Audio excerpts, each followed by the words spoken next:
کل جماعتی حریت کانفرنس کے محبوس رہنماؤں شبیر احمد شاہ، نعیم احمد خان اور غلام احمد گلزار نے قائد حریت سید علی گیلانی کے مشن کو ہر صورت میں جاری رکھنے کے کشمیری عوام کے عزم کا اعادہ کیا ہے۔ شبیر احمد شاہ اور نعیم احمد خان نے نئی دلی کی تہاڑ جیل، جبکہ غلام احمد گلزار نے سری نگر کی سینٹرل جیل سے اپنے پیغامات میں 1 ستمبر بروز جمعرات سری نگر کے علاقے حیدر پورہ کی طرف مارچ کی کال کا اعادہ کیا تاکہ تحریک آزادی کے ممتاز رہنما کو ان کے پہلے یوم شہادت پر خراج عقیدت پیش کیا جا سکے۔ انہوں نے لوگوں سے اس دن مکمل ہڑتال کرنے کی بھی اپیل کی۔ محبوس رہنماؤں نے ائمہ مساجد اور علماء کرام سے اپیل کی ہے کہ وہ شہید رہنما کی بے مثال قربانیوں کو یاد کریں اور اس موقع پر خصوصی دعاؤں کا اہتمام کریں۔ انہوں نے کہا ہے کہ سید علی گیلانی دیانت اور امانت کا مجسمہ تھے، جنہوں نے زندگی بھر اپنے اصولی موقف پر کبھی سمجھوتا نہیں کیا۔ سید علی گیلانی کو بھارتی قابضین نے 10 سال مسلسل حیدر پورہ میں اپنے گھر میں قید رکھا اور اس طویل حراست کے نتیجے میں ان کی صحت بتدریج گرتے رہنے کے سبب بالآخر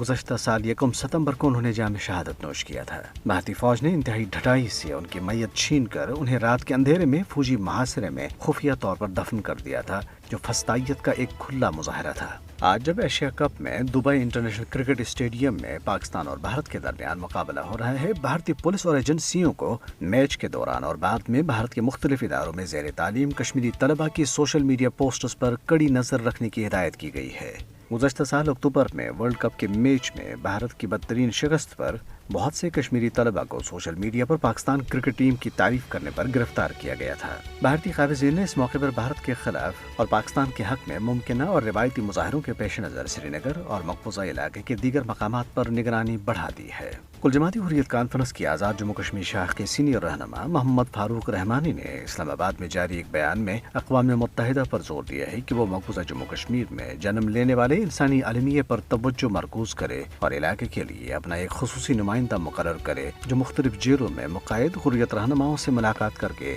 صورتحال کا جائزہ لے سکے۔ بھارتی ریاست مدھیہ پردیش کے دارالحکومت بھوپال میں ہندو انتہا پسند تنظیم بجرنگ دل کے کارکنوں نے ایک مال کے اندر مسلمانوں کی نماز پڑھنے پر احتجاج کیا۔ انہوں نے مال میں نماز پڑھنے کی ویڈیو وائرل کرتے ہوئے دھمکی دی ہے کہ اگر یہ عمل روکا نہ گیا تو وہ وہاں ہنومان چالیسا اور سندر کانڈ پڑھیں گے۔ دوسری طرف بھارت کے ایڈمنسٹریٹو سروس کے 134 سابق افسران نے بھارتی چیف جسٹس ادے امیش للت کے نام ایک خط لکھا ہے، جس میں ان سے 2002 میں گجرات مسلم کش فسادات کے دوران بلقیس بانو کی اجتماعی عصمت دری اور 14 افراد کے قتل میں ملوث 11 ہندو انتہا پسند مجرموں کو رہا کرنے کے گجرات حکومت کے حکم کو منسوخ کرنے کا مطالبہ کیا گیا۔ ریاست کرناٹک میں کم از کم 15 مقامات پر خواتین تنظیموں، مزدور و طلبہ یونینز، وکلاء اور فنکاروں سمیت زندگی کے تمام شعبوں سے تعلق رکھنے والے لوگوں کی ایک بڑی تعداد نے مظاہرے کر کے بلقیس بانو کے لیے انصاف کا مطالبہ کیا۔